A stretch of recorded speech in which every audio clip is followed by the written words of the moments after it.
Welcome to rhythm of learning. ഇന്നത്തെ ക്ലാസ്സിൽ നമ്മൾ പഠിക്കാൻ പോകുന്നത് കുറച്ച് കറണ്ട് അഫയേഴ്സ് ക്വസ്റ്റ്യൻസ് ആണ്. ക്ലാസ്സിലേക്ക് കടക്കാം കേട്ടോ. കേരള ഹൈക്കോടതിയുടെ ചീഫ് ജസ്റ്റിസ് ആയി ചുമതലയേറ്റത് ആരാണ്? അപ്പൊ കേരള ഹൈക്കോടതിയുടെ ചീഫ് ജസ്റ്റിസ്, പുതിയ ചീഫ് ജസ്റ്റിസ് വന്നു. അദ്ദേഹത്തിന്റെ പേര് സൗമൻ സെൻ എന്നാണ്. എന്താണ്? സൗമൻ സെൻ കേട്ടോ. അപ്പൊ സൗമൻ സെൻ എന്ന് പറയുന്ന വ്യക്തിയാണ് കേരള ഹൈക്കോടതിയുടെ പുതിയ ചീഫ് ജസ്റ്റിസ്. അല്ലെ, കേരള ഹൈക്കോടതിയുടെ പുതിയ ചീഫ് ജസ്റ്റിസ് ആയി നിയമിതനായത് സൗമൻ സെൻ ആണ്. അതായത് മുൻ ചീഫ് ജസ്റ്റിസ് നിതിൻ മധുക്കർ ജാംദർ, അല്ലെ, അദ്ദേഹം വിരമിച്ചതിന് ശേഷം ആ ഒഴിവിലേക്കാണ് സൗമൻ സെൻ എന്ന് പറയുന്ന വ്യക്തി കേരള ഹൈക്കോടതി ചീഫ് ജസ്റ്റിസ് ആയിട്ട് നിയമിതനായത്. മേഘാലയ ഹൈക്കോടതിയുടെ ചീഫ് ജസ്റ്റിസ് ആയിരുന്നു ആര്? സൗമൻ സെൻ. എവിടത്തെ ആയിരുന്നു? മേഘാലയ ഹൈക്കോടതിയുടെ ചീഫ് ജസ്റ്റിസ് ആയിരുന്ന സൗമൻ സെൻ ആണ് നിലവിലെ കേരള ഹൈക്കോടതി ചീഫ് ജസ്റ്റിസ് എന്ന് ഓർത്തു വയ്ക്കാം. അടുത്ത ചോദ്യം ആധാർ. നമുക്ക് എല്ലാവർക്കും അറിയുന്നതാണ്, ഇപ്പൊ എന്ത് കാര്യത്തിനും ആധാർ ആവശ്യമുണ്ട് അല്ലെ. അപ്പൊ ആധാറിന് ഒരു ഔദ്യോഗിക ചിഹ്നം നിലവിൽ വന്നു. ആ ഔദ്യോഗിക ചിഹ്നത്തിന് ഒരു പേരും ഇട്ടിട്ടുണ്ട്. അപ്പൊ ആധാറിന്റെ ഔദ്യോഗിക ചിഹ്നത്തിന്റെ പേര് എന്താണ്? ഈ ചിഹ്നത്തിന്റെ പേര് ഉദയ് എന്നാണ് ആധാറിന്റെ ഔദ്യോഗിക ചിഹ്നത്തിന് നൽകിയിരിക്കുന്ന പേര്. തൃശൂർ സ്വദേശിയായ അരുൺ ഗോകുലാണ് ചിഹ്നം രൂപകൽപ്പന ചെയ്തത്. ഈ ചിഹ്നം രൂപകൽപ്പന ചെയ്തത് തൃശൂർ സ്വദേശിയാണ്. ആളുടെ പേരെന്താണ്? അരുൺ ഗോകുൽ എന്നാണ്. അപ്പൊ തൃശൂർ സ്വദേശിയായ അരുൺ ഗോകുൽ ചിഹ്നം രൂപകൽപ്പന ചെയ്തു. ഔദ്യോഗിക ചിഹ്നത്തിന് പേര് നൽകിയത് ആരാണ്? പേര് നൽകിയത് ഭോപ്പാൽ സ്വദേശിയായ റിയ ജെയിൻ ആണ്. പേര് നൽകിയത് ഭോപ്പാൽ സ്വദേശിയായ റിയ ജെയിൻ ആണ് എന്നും ഓർത്തു വെക്കുക. അപ്പൊ എന്തൊക്കെ കാര്യം നമ്മൾ പറഞ്ഞേ? അതായത് ആധാറിന് ഔദ്യോഗിക ചിഹ്നം നിലവിൽ വന്നു. ആധാർ സേവനങ്ങളെ കുറിച്ചുള്ള ആശയവിനിമയം ലളിതമാക്കാൻ ഉദയ് എന്നാണ് ചിഹ്നത്തിന് നൽകിയിരിക്കുന്ന പേര്. അപ്പൊ ചിഹ്നത്തിന്റെ പേരെന്താണ്? ഉദയ് എന്നാണ് ചിഹ്നത്തിന്റെ പേര്. ആ ചിഹ്നത്തിന് പേര് നൽകിയിരിക്കുന്ന മത്സരത്തിൽ ജയിച്ചത് ആരാണ്? റിയ ജെയിൻ ആണ്. ആരാണ്? റിയ ജെയിൻ ആണ്. എന്നാൽ നമ്മുടെ തൃശൂർ സ്വദേശിയായ അരുൺ ഗോകുലാണ് ചിഹ്നം രൂപകൽപ്പന ചെയ്തത്. ചിഹ്നം രൂപകൽപ്പന ചെയ്തത് ഉദയ്, അരുൺ ഗോകുലും. ഉദയ് എന്ന് പറയുന്ന ചിഹ്നം രൂപകൽപ്പന ചെയ്തത് അരുൺ ഗോകുലും. ഉദയ് എന്ന പേര് നിർദ്ദേശിച്ചത് ആരാണ്? റിയ ജെയിനുമാണ് എന്ന് ഓർത്തു വയ്ക്കുക. ഇത്രയും രണ്ട് കാര്യങ്ങൾ ഓർത്തു വയ്ക്കണം കേട്ടോ. ഇനി കേരള രാഷ്ട്രീയ ചരിത്രത്തിൽ, അതായത് നമ്മൾ കേരള രാഷ്ട്രീയം എന്ന് പറയുന്ന ഒരു ടോപ്പിക് നമുക്ക് പഠിക്കാൻ തന്നെ ഉണ്ട്.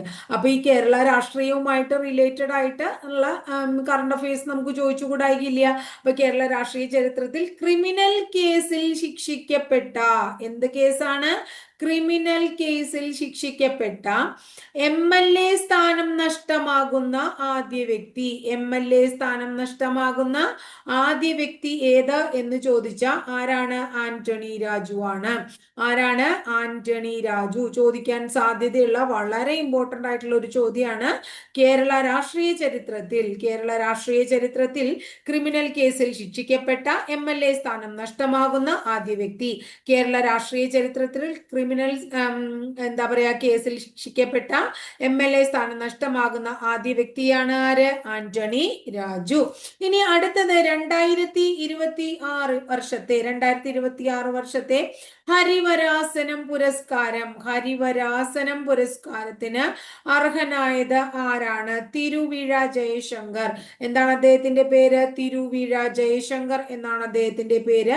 തിരുവിഴ ജയശങ്കർ എന്ത് വാദ്യോപകരണവുമായി ബന്ധപ്പെട്ടിരിക്കുന്നു? നാദസ്വരം. അപ്പൊ നാദസ്വര വിദ്വാനായിട്ടുള്ള തിരുവിഴ ജയശങ്കർ 2026 ഹരിവരാസനം പുരസ്കാരത്തിന് അർഹനായി. 2026 ഹരിവരാസനം പുരസ്കാരം തിരുവിഴ ജയശങ്കർ. ഇനി അടുത്തത് നമ്മൾ എഴുതാൻ പോകുന്നത് ഒരു ആത്മകഥയുടെ പേരാണ്. എവോക്ക്. ഒരു ആത്മകഥയാണ്. A walk up the hill. A walk up the hill ട്ടോ. A walk up the hill. Living with people and nature. അതന്നെ living with people and nature. Living with people living with people and nature. ഇത് ആരുടെ ആത്മകഥയാണ്? ആരുടെയാണ് പറയാൻ പറ്റുമോ നിങ്ങൾക്ക്? ആരുടെ ആത്മകഥയാണ്? മാധവ് ഗാഡ്ഗിൽ. ആരുടെയാണ്? മാധവ് ഗാഡ്ഗിൽ. അദ്ദേഹം അന്തരിച്ചു നമുക്കറിയാം അല്ലെ. അപ്പൊ മാധവ് ഗാഡ്ഗിലിന്റെ ആത്മകഥയുടെ പേരാണ് a walk up the hill. A walk up the hill living with people and nature. A walk up the hill. A walk up the hill living with people and nature. A walk up the hill living with people and nature. Madhav ഗാഡ്ഗിലിന്റെ ആത്മകഥ. 2026 ഹരിവരാസനം പുരസ്കാരം തിരുവിഴ ജയശങ്കറിന്. അദ്ദേഹം നാദസ്വര വിദ്വാനാണ്. കേരള രാഷ്ട്രീയത്തില് criminal കേസിൽ ശിക്ഷിക്കപ്പെട്ട് MLA സ്ഥാനം നഷ്ടമാകുന്ന ആദ്യ വ്യക്തിയാണ് ആന്റണി രാജു. ആധാറിന്റെ ഔദ്യോഗിക ചിഹ്നം രൂപകൽപ്പന ചെയ്തത് അരുൺ ഗോകുൽ. ഔദ്യോഗിക ചിഹ്നത്തിന് പേര് നൽകിയത് ആരാണ് പേരിട്ടത്? റിയ ജെയിൻ ആണ് അല്ലെ. ഇനി അടുത്തത് ജസ്റ്റിസ് സൗമൻ സെൻ ആണ്, കേരള ഹൈക്കോടതി ചീഫ് ജസ്റ്റിസ്. അദ്ദേഹം മേഘാലയയിലെ ചീഫ് ജസ്റ്റിസ് ആയിരുന്നു എന്ന് ഓർത്തുവയ്ക്കാം. ഇനി അടുത്ത ചോദ്യം, അന്താരാഷ്ട്ര 2020 ടൂർണമെന്റിൽ അന്താരാഷ്ട്ര 2020 ടൂർണമെന്റിൽ 8 വിക്കറ്റ് വീഴ്ത്തിയ ബൗളർ അന്താരാഷ്ട്ര 2020 ടൂർണമെന്റിൽ 8 വിക്കറ്റ് വീഴ്ത്തിയ ബൗളർ ആരാണ്? സോനം യഷി. ആരാണ്? സോനം യഷിയാണ്. സോനം യഷി, ഭൂട്ടാന്റെ സോനം യഷിയാണ്. അന്താരാഷ്ട്ര 2020 ടൂർണമെന്റിൽ 8 വിക്കറ്റ് വീഴ്ത്തിയ ബൗളറാണ് സോനം യഷി. സോനം യഷി ഭൂട്ടാൻ കേട്ടോ. സോനം യഷി അടുത്തെയാണ്? ഭൂട്ടാനിലെയാണ്. ഇന്ത്യൻ ചരിത്ര കോൺഗ്രസിന്റെ ഇന്ത്യൻ ചരിത്ര കോൺഗ്രസിന്റെ പ്രസിഡന്റായിട്ട് നിയമിതനായത് ആര്? രാജൻ ഗുരുക്കൾ. ആരാണ്? രാജൻ ഗുരുക്കൾ. ഇന്ത്യൻ ചരിത്ര കോൺഗ്രസിന്റെ പ്രസിഡന്റ് രാജൻ ഗുരുക്കൾ. ഇന്ത്യൻ ചരിത്ര കോൺഗ്രസിന്റെ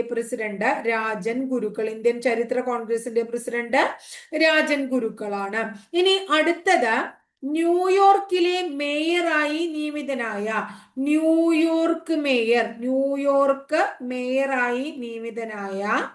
ആദ്യ ഇന്ത്യൻ വംശജൻ, ആദ്യത്തെ ഇന്ത്യക്കാരൻ കൂടാതെ ആദ്യത്തെ മുസ്ലിം. അപ്പൊ ന്യൂയോർക്ക് മേയറായി നിയമിതനായ അല്ലെങ്കിൽ ചുമതലയേറ്റ ആദ്യ ഇന്ത്യൻ വംശജനാണ്, ആദ്യ മുസ്ലിമാണ്. ആരാണ്? സൊഹാറാൻ മംദാനി. അദ്ദേഹത്തിന്റെ പേര് ഇതാണ്, സൊഹാറാൻ മംദാനിയാണ് ഇന്ത്യൻ വംശജനും ആദ്യ മുസ്ലിമുമായിട്ടുള്ള ന്യൂയോർക്ക് മേയർ എന്ന് ഓർത്തുവെക്കാം. ഇനി അടുത്ത ചോദ്യം ഇതാണ്, സ്ത്രീകളുടെ സ്ത്രീ ശാക്തീകരണവും സുരക്ഷയും. സ്ത്രീ ശാക്തീകരണം അതുപോലെ തന്നെ സ്ത്രീകളുടെ സുരക്ഷ എന്നിവ ലക്ഷ്യമിട്ടുകൊണ്ട് വനിതാ ശിശു വികസന വകുപ്പ് നടപ്പിലാക്കുന്ന പദ്ധതി, വനിതാ ശിശു വികസന വകുപ്പിന്റെ പദ്ധതി ഏതാണ്? പദ്ധതിയുടെ പേരാണ് കനൽ. വനിതാ ശിശു വികസന വകുപ്പിന്റെ പദ്ധതിയുടെ പേര് കനൽ. എന്തിനു വേണ്ടിയിട്ടുള്ളതാണ്? സ്ത്രീ സുരക്ഷയും അതുപോലെ തന്നെ സ്ത്രീ ശാക്തീകരണവും ലക്ഷ്യമിട്ട് വനിതാ ശിശു വികസന വകുപ്പിന്റെ പദ്ധതിയാണ് ഏതെന്ന് പറഞ്ഞാൽ കനൽ എന്ന് പറഞ്ഞിട്ടുണ്ടെങ്കിൽ. ഇനി അടുത്തത്, നമ്മുടെ രാജ്യത്തെ അതായത് ഇന്ത്യയിലെ ആദ്യത്തെ വന്ദേ ഭാരത് സ്ലീപ്പർ ട്രെയിൻ, രാജ്യത്തെ ആദ്യത്തെ വന്ദേ ഭാരത്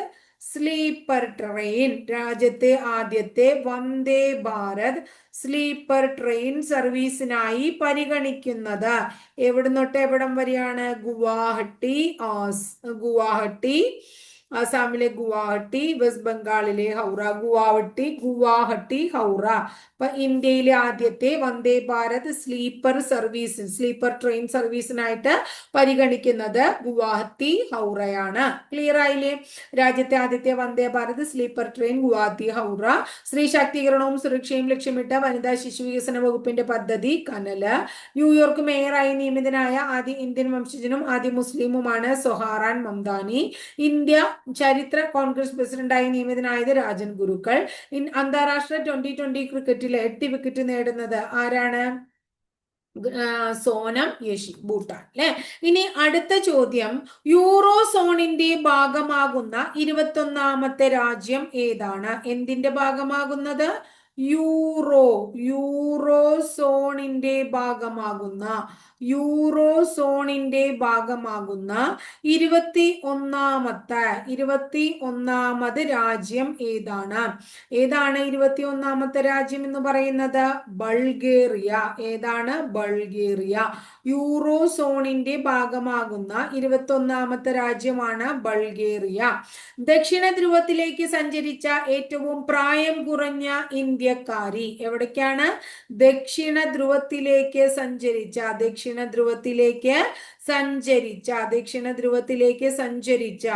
പ്രായം കുറഞ്ഞ ഇന്ത്യക്കാരി ആരാണ്? പ്രായം കുറഞ്ഞ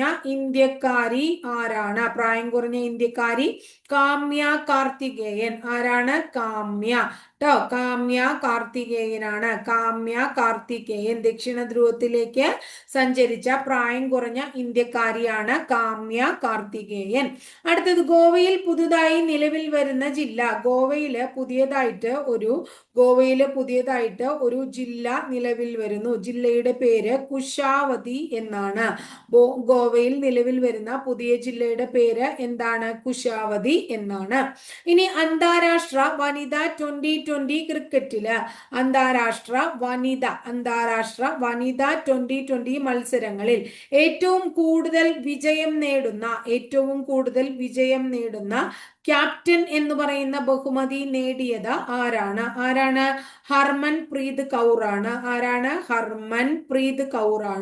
ഹർമൻപ്രീത് കൗർ എന്താ പറഞ്ഞ? അന്താരാഷ്ട്ര വനിതാ T20 മത്സരത്തിൽ ഏറ്റവും കൂടുതൽ വിജയം നേടുന്ന ക്യാപ്റ്റൻ ആണ് ഹർമൻപ്രീത് കൗർ. ഇനി അടുത്തത്, നമ്മുടെ സംസ്ഥാനത്ത് ബാറുകൾ ഉണ്ടല്ലോ, ആ സംസ്ഥാനത്തെ ബാറുകളിൽ മദ്യത്തിന്റെ അളവിൽ കൃത്രിമത്വം കണ്ടെത്തുന്നതിനായി വിജിലൻസ് വ്യാപകമായി നടത്തിയ പരിശോധനയ്ക്ക് വിളിക്കുന്ന പേര് ഓപ്പറേഷൻ ബാർകോഡ് എന്നാണ്. Operation barcode. സംസ്ഥാനത്തെ ബാറുകളിൽ മദ്യത്തിന്റെ അളവിൽ കൃത്രിമത്വം കണ്ടെത്തുന്നതിനായിട്ട് വിജിലൻസ് വ്യാപകമായി നടത്തിയ പരിശോധന ഓപ്പറേഷൻ ബാർകോഡ്. അന്താരാഷ്ട്ര വനിതാ T20 മത്സരത്തിൽ ഏറ്റവും അധികം വിജയങ്ങൾ നേടുന്ന ക്യാപ്റ്റൻ ഹർമൻപ്രീത് കൗർ. ഗോവയിൽ പുതിയതായി നിലവിൽ വരുന്ന ജില്ല കുശാവതി. ദക്ഷിണ ധ്രുവത്തിലേക്ക് സഞ്ചരിച്ച ഏറ്റവും പ്രായം കുറഞ്ഞ ഇന്ത്യക്കാരി കാമ്യ കാർത്തികേയൻ.